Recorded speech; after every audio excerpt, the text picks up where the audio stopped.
व्यवस्था क्रम परीक्षण से संबंधित यह हमारा तीसरा वीडियो है। यदि इससे पूर्व के कुछ वीडियो आपने नहीं देखे हैं तो उन्हें जरूर देख लें, लिंक यहाँ शो हो रहा होगा।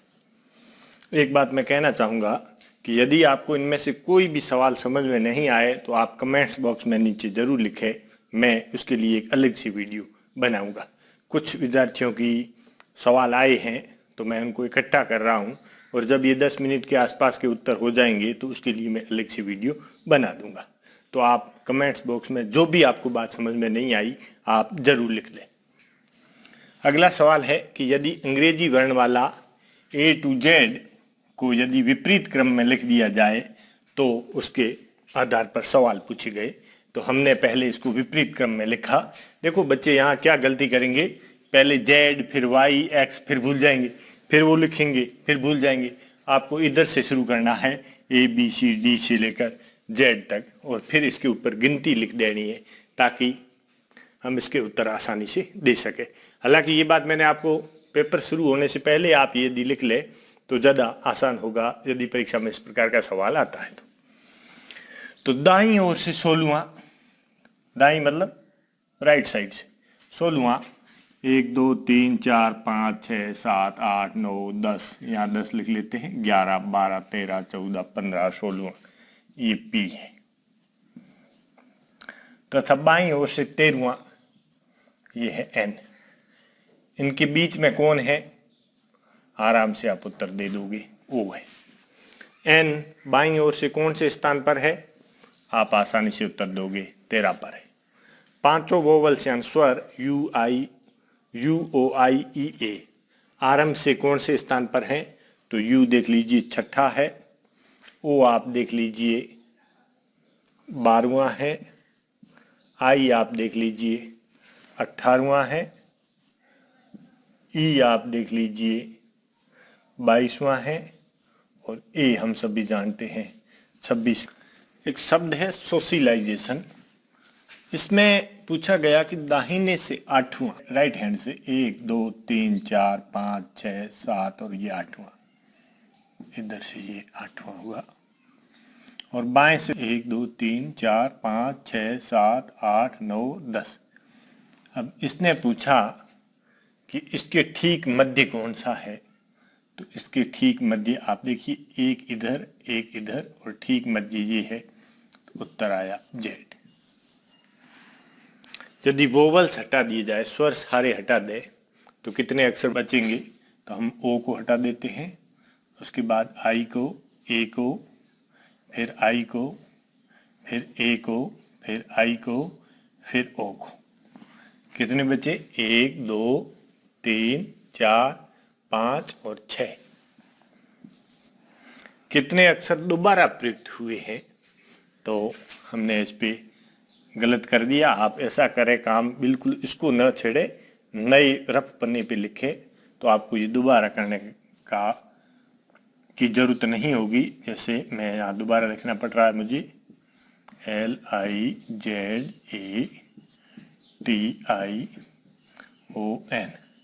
दोबारा कौन से प्रयुक्त हुए, देखिए यहाँ हम कैसे इसका उत्तर लिखेंगे। S पहले चेक करते हैं क्या दूसरी बार आया है, नहीं।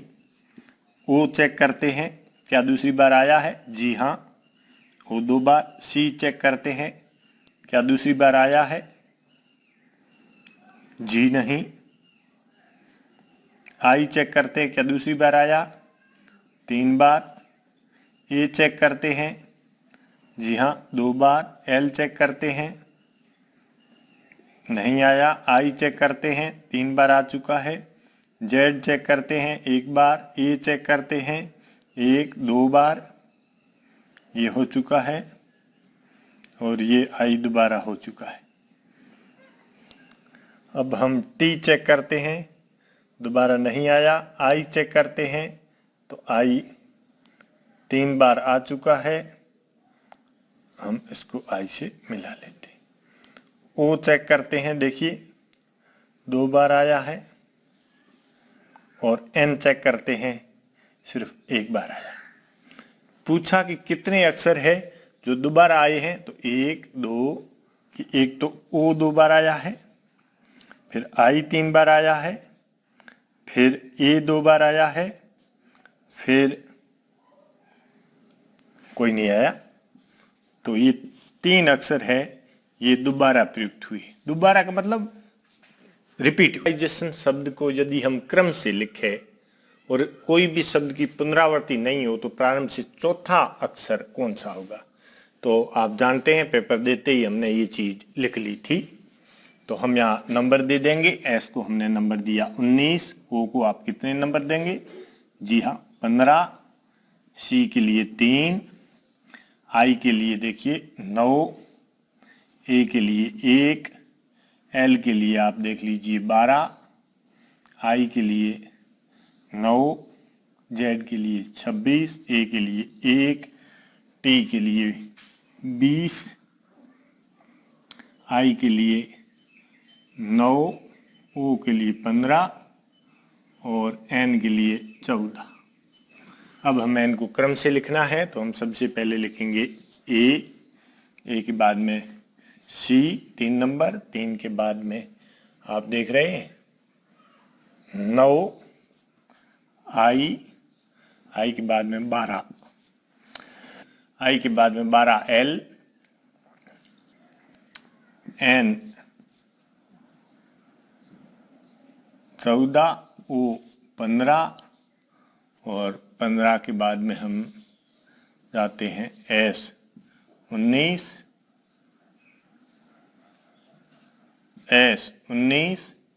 और टी 20, जेड 26। अब इसने पूछा कि क्रम से चौथा अक्षर कौन सा होगा। 1 2 3 चौथा ये एल होगा, तो उत्तर आया। अगला सवाल देखिए, आशु, अमित, जया और दीपिका कैरम खेल रहे हैं। फिर उसने कंडीशन दी कि इनके मुंह चारों दिशाओं की ओर है, किसी भी लड़की का मुंह पश्चिम की ओर नहीं है, आमने सामने विपरीत लिंग वाले हैं, यानी लड़के के सामने लड़की है, और आशु का मुंह उत्तर की ओर है और इसके बाईं ओर, आशु के बाईं ओर जया बैठी है। फिर उसने सवाल किया कि महिला सदस्यों के मुंह किस दिशा की तरफ है। यदि इस प्रकार का सवाल आता है तो हमें कैसे हल करना है। तो हमें सबसे पहले पता करना है कि इनमें से कौन कौन से मेल है और कौन कौन से फीमेल है। तो देखिए यहाँ अमित और आशु दोनों मेल है, जबकि जया और दीपिका फीमेल है। आप कहेंगे कि आशु तो लड़की भी हो सकती है। जी हाँ, लड़की हो सकती है, पर इसने ये कहा, यहाँ देखिए आमने सामने विपरीत लिंग के हैं, तो जया और दीपिका दो तो लड़कियां हो गई, श्योर है। तो आमने सामने यदि इनके लड़का है तो आशु मेल ही होगा। क्लियर। अगली बात, इसमें इस सवाल को हल करने के लिए सबसे पहले हम यहाँ जाएंगे कि आशु का मुंह किधर है, उत्तर की ओर। तो ये 4 दिशाएं हो गई, तो आशु यहाँ बैठा है। आशा करता हूँ आपको दिशाओं का ज्ञान होगा। कभी भी दिशाएं हैं तो ये नॉर्थ है, ये साउथ है, ये उत्तर है, ये दक्षिण है, ये पश्चिम है और ये पूर्व है। आशा करता हूं ये बात आपको पता होगी। तो आशु का मुंह उत्तर की ओर है, यानी आशु इधर बैठा है और उसका मुंह इस तरफ है। अगली बात, आशु के बाईं ओर जया है, तो इसका लेफ्ट हैंड बायां हाथ इधर है, तो यहां कौन है, जया। अगला इसने सवाल किया कि किसी भी लड़की का मुंह पश्चिम की ओर नहीं है, और सीधी सी बात है, जया के सामने आमने सामने विपरीत लेंगे तो जया के सामने कौन बैठा होगा, आशु तो हो नहीं सकता, तो कौन होगा, अमित होगा यहाँ, और यहाँ कौन होगा, यहाँ दीपिका होगी। हमें पूरा नक्शा मिल चुका है। अब सवाल ये कि महिला सदस्यों के मुंह किस तरफ है, तो जया का मुंह है पूर्व की ओर और दीपिका का मुंह है दक्षिण की ओर। जो भी सवाल पूछे आप उसका हल आसानी से बता सकते हैं। सवाल ध्यान से पढ़ लेना। पूछा है महिला सदस्यों के मुंह किस तरफ है, अगर इसकी जगह ये पूछते कि बैठी किस तरफ है तो सवाल अलग हो जाता। इसलिए परीक्षा में धैर्य बनाए रखे, सवाल को अच्छी तरह से पढ़ ले। ऐसा ना हो कि सवाल को आप हड़बड़ी में गलत करके आए, वो सबसे बड़ा नुकसान होगा। यदि आपको सवाल आपको नहीं आता, किसी को भी नहीं आता, मोस्ट ऑफ 80% लड़कों को नहीं आता, कोई फर्क नहीं पड़ता। लेकिन यदि ऐसा सवाल कि आप हड़बड़ी के कारण गलत करके आए हैं, इसका मतलब वो बहुत बड़ी चोट है। इसलिए ऐसा बिल्कुल नहीं होने दे, परीक्षा में इस बात का विशेष ध्यान रखें। अगला सवाल मैंने शॉर्ट में लिखा है। सवाल ऐसे हैं कि अंग्रेजी, हिंदी, गणित, विज्ञान और सामाजिक विज्ञान की जो डायरियां हेडमास्टर की टेबल पर रखी गई थी, उसका क्रम इस प्रकार है कि गणित की डायरी विज्ञान पर रखी, सामाजिक की डायरी अंग्रेजी के नीचे रखी और विज्ञान की डायरी अंग्रेजी के ऊपर रखी, और हिंदी की डायरी सामाजिक के नीचे रख दी। सवाल ये है कि सबसे ऊपर डायरी कौन सी है और बीच में डायरी कौन सी है। तो हम इसको कैसे हल करेंगे? तो सबसे पहले देखिए, एक हमने बना ली यहाँ डायरी, ये गणित की डायरी, और गणित की डायरी विज्ञान के ऊपर रख ली, तो हमने यहाँ पर एक विज्ञान की डायरी लिख ली।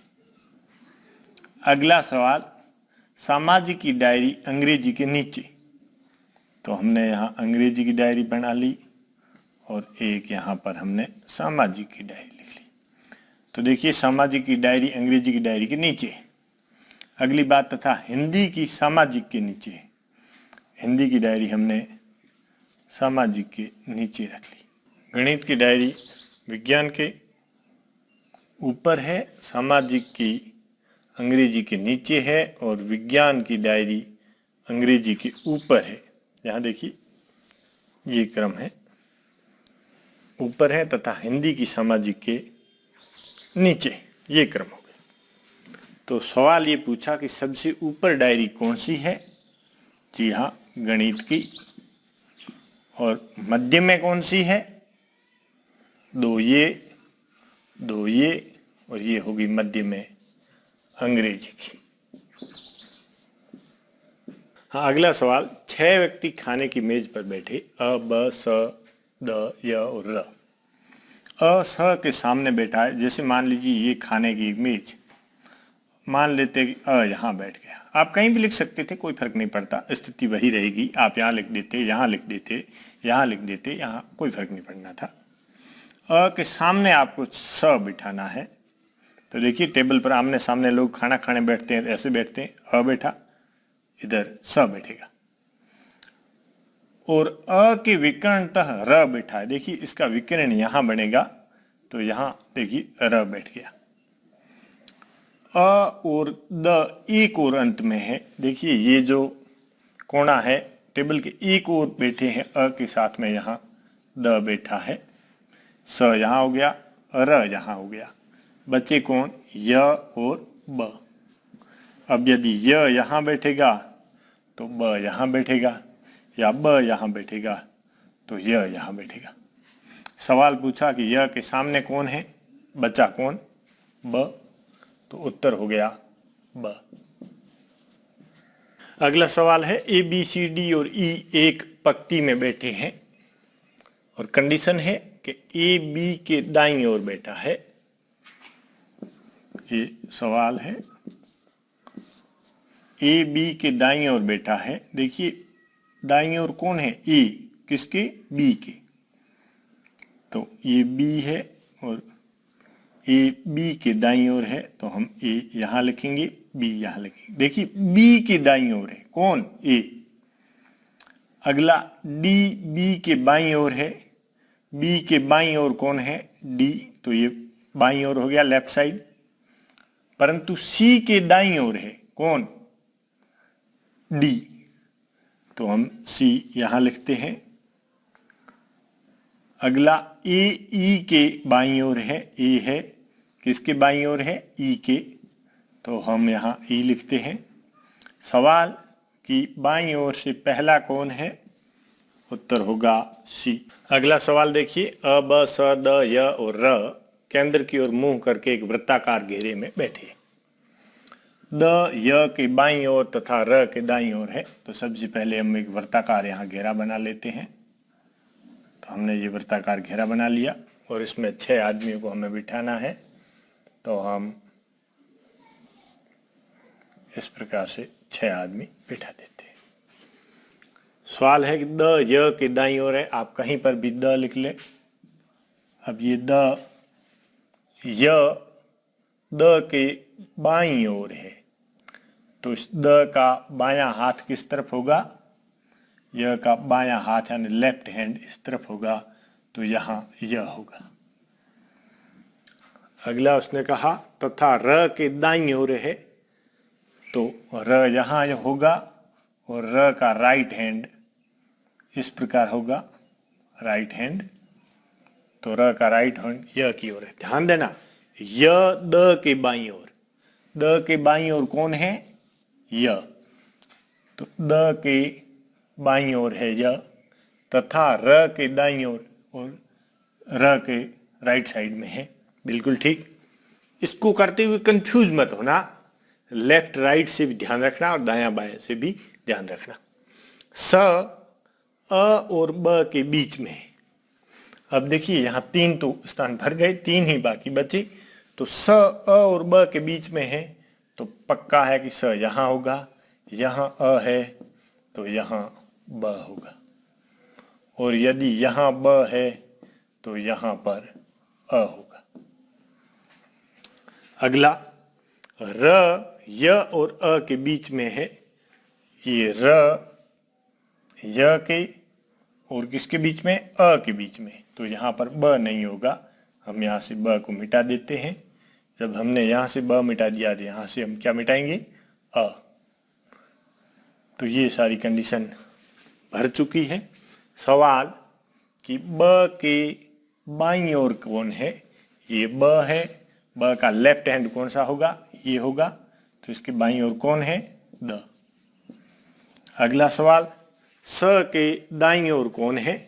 तो ये स का दाहिना हाथ किधर होगा? इस तरफ, राइट हैंड। तो दाहिनी ओर कौन है? अ।